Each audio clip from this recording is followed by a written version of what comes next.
Du coup, pour commencer ce projet, je vous laisse aller sur le lien que je vous mettrai en description. Donc c'est mon repository sur GitLab. Comme sur GitHub, vous pouvez cloner ou avec votre clé SSH ou en HTTPS ou sinon récupérer le code en zip. Bref, je vous laisserai vous débrouiller pour ça. Mais ce repository est la base de ce tuto. C'est déjà des choses que moi j'ai fait pour que vous ayez une base. Donc dedans, vous allez surtout trouver un README qui est ma documentation et qui va expliquer qu'est-ce qu'il y a dans le Dockerfile, qu'est-ce qu'il y a dans le Docker Compose, qu'est-ce qu'il y a dans nginx.conf et surtout comment lancer ce projet. Du coup, une fois que vous avez téléchargé le repository, que vous l'avez mis dans votre IDE, alors moi j'utilise PHP Storm, mais vous pouvez utiliser VS Code ou un autre IDE, c'est à votre convenance, mais en soi vous pouvez faire les mêmes choses. Une fois que vous avez téléchargé le repo et que vous allez dessus, normalement vous pouvez ouvrir un terminal de commande sur votre VS Code, enfin sur votre IDE. Dessus, vous allez sur la documentation et vous pouvez du coup, petit 1, dans le terminal, copier-coller cette commande. Hop, qui va vous permettre du coup de builder votre Docker Compose.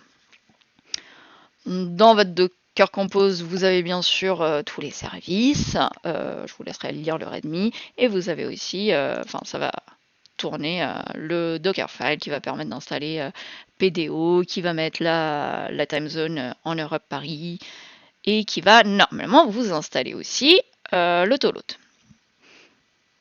Et comme vous pouvez le voir, si vous avez le même souci que moi, c'est-à-dire qu'à ce moment-là, normalement, vous êtes censé avoir un dossier qui s'appelle Vendor. Si c'est pas le cas, c'est pas très grave. On va juste aller dans le README, on va récupérer la deuxième commande et on va aller la mettre sur le terminal de commande. Hop, rebelote. Et là, normalement, hop, ça me génère bien un dossier Vendor. Mais pourquoi j'ai un dossier Vendor? Parce que dans ce projet, j'ai voulu utiliser Composer pour que vous puissiez avoir une base où vous pouvez télécharger des librairies, des packages. Du coup, c'est une base qui est censée être la plus propre possible pour que vous puissiez faire ce que vous voulez avec ce projet. Même si là, on fait un tuto, le but est de pouvoir aussi prendre cette base-là pour faire après n'importe quel projet, celui de vos envies. Du coup, je vous ai dit, Composer permet de gérer les dépendances de notre projet et Autoload va nous permettre de charger automatiquement les classes pour éviter tout conflit de noms et pour éviter d'avoir des requires un peu de partout. Du coup, comme je vous ai dit, la porte d'entrée de notre projet est index.php. Donc, quand notre serveur il va aller pointer sur public et sur index.php, vous allez avoir tout de suite notre require ans autoload et après ça va nous permettre justement de créer des namespaces et de mettre juste use le nom du dossier et du fichier de la classe qu'on veut utiliser pour pouvoir l'inclure. C'est beaucoup plus propre que mettre des requires de partout. Voilà pourquoi on a fait ça. Je vais revenir un petit peu plus tard sur l'index, mais je vais quand même vous montrer les dossiers, qu'est-ce qu'il y a. Donc on a dit que dans les vendors, il y a toutes les librairies que vous allez avoir besoin dans votre projet. Nous, en soi, on va rien télécharger, c'était juste pour l'autoload, mais et c'était juste pour avoir Composer. Mais en soi, là-dedans, c'est là où tout s'installe. Si demain vous voulez Twig, vous pouvez installer Twig. Vous allez avoir Source. Dans Source, c'est là où il va avoir notre MVC.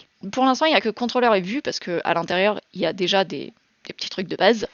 Mais on va ajouter un peu plus tard le dossier modèle et le dossier utils. Vous pouvez voir que dans Source, tous nos noms de dossiers commencent par une majuscule. Dans le dossier init, vous allez avoir database.sql.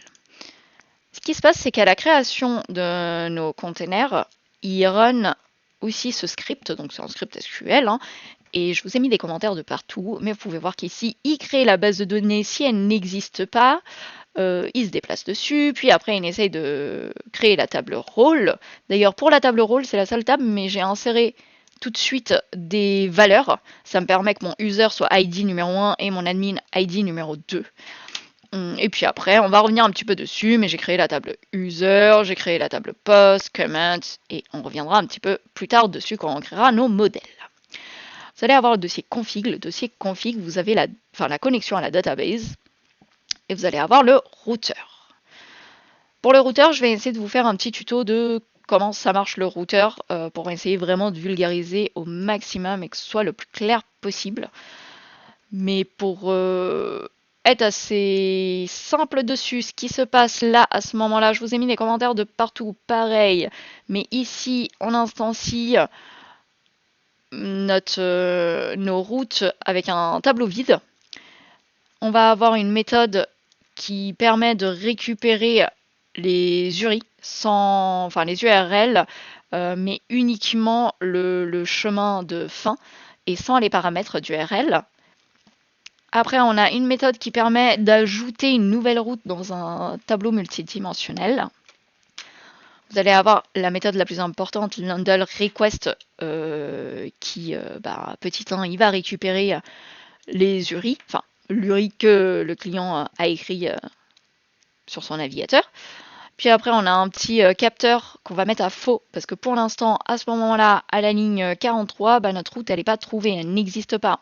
Ok, on a récupéré ce que le client il a mis dans l'URL, mais pour l'instant, on ne sait pas s'il a mis n'importe quoi ou s'il a mis une vraie route qui existe.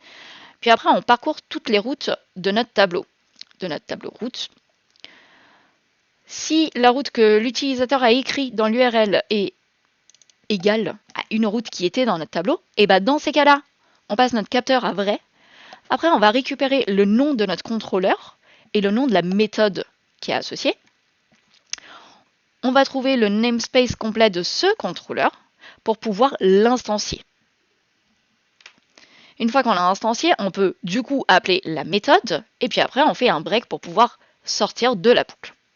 Mais bien sûr, s'il a fait le tour de mon tableau et que l'URL que mon client a donné n'est pas vraie, puisqu'elle n'existe pas dans mon tableau, et dans ces cas-là, la route n'est pas trouvée, je l'envoie vers la fonctionnalité not found d'erreur contrôleur. Donc erreur contrôleur, vous allez pouvoir aller dans contrôleur, dans 404 contrôleur. D'ailleurs, pourquoi il s'appelle comme ça? Non. On va le renommer tout de suite et vous n'aurez pas ce souci, vous. Rename error contrôleur. Hop, vous n'aurez pas ce souci puisque normalement ce sera à jour. Du coup, si on va dans le error controller, on peut voir qu'il y a la méthode statique notFound qui va envoyer un code réponse et qui va envoyer vers une vue, qui va récupérer la vue. La vue, on peut le voir, c'est dans View, c'est dans Error et c'est dans 404. Donc c'est juste une vue qui dit 404, tour à l'accueil.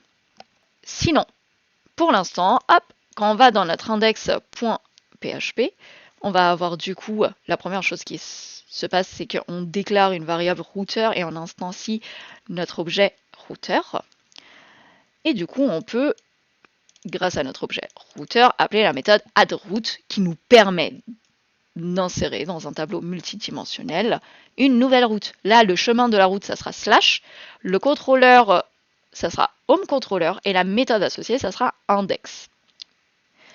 Du coup, si je vais dans le homeController, on peut voir que j'ai qu'une méthode pour l'instant, c'est ma méthode index, qui fait qu'une chose pour l'instant, elle va me récupérer dans le dossier vue home.view.php. Si je vais dans home.view.php, j'ai le fait de récupérer le head, le footer et un message de bienvenue. Mais c'est quoi ça, récupérer le head et le footer, me direz-vous?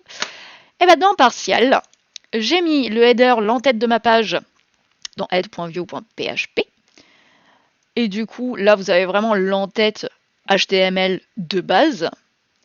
Et dans le footer, vous avez le bas de page de base. Donc vous allez avoir, côté head, vous allez avoir l'ouverture des balises HTML. Côté footer, vous allez avoir les balises fermantes HTML. Et quand on l'appelle dans la home view, c'est comme si tout ce code-là était ici. Et tout ce code-là était ici. Mais pour éviter de le mettre partout dans toutes les pages que je vais avoir besoin, et dans ces cas-là, je préfère diviser mon code pour que ça fasse plus propre. Et maintenant, on peut tester si ce projet fonctionne, si la base du projet fonctionne. Donc, vous pouvez aller sur localhost 8080 ou sinon, vous pouvez juste cliquer sur 8080 dans le Docker Desktop, et normalement vous êtes censé avoir ça. Hello, bienvenue 2025, nanana plouf. Si c'est le cas, on va pouvoir continuer.